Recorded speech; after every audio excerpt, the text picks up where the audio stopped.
Sir, এই নিন চাবি।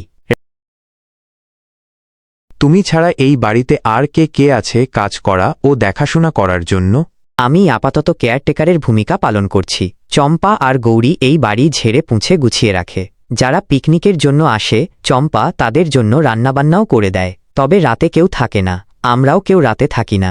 সন্ধ্যের মধ্যে কাজ শেষ করে বাড়ি ফিরে যাই। আমাদের বাড়ি অবশ্য খুব দূরে নয়, এই বাড়ির বাউন্ডারির ঠিক বাইরেই কিছু ঘর আছে, সেখানেই থাকি।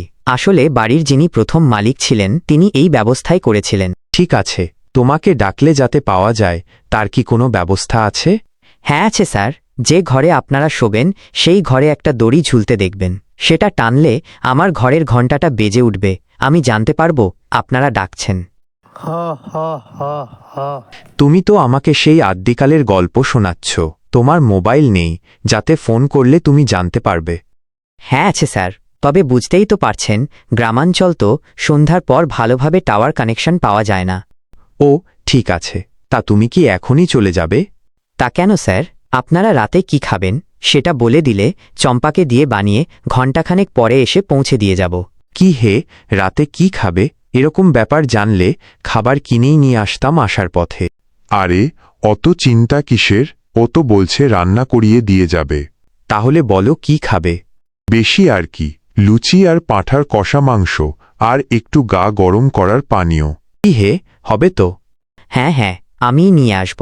ঠিক আছে, তাহলে এসো, আমরা একটু ঘুরে দেখি বাড়িটা কেমন, আর যে ঘরে শোব তা কেমন সাজিয়ে গুছিয়ে রেখেছ তোমরা।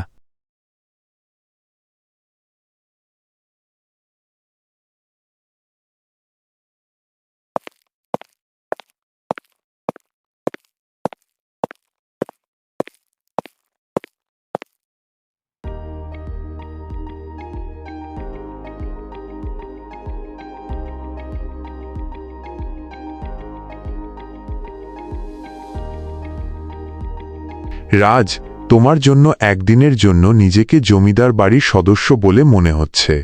তবেই বলো, তুমি তো আসতেই চাইছিলে না। তখন কি আর বুঝেছি, এ তো সুখ কপালে নাচছে।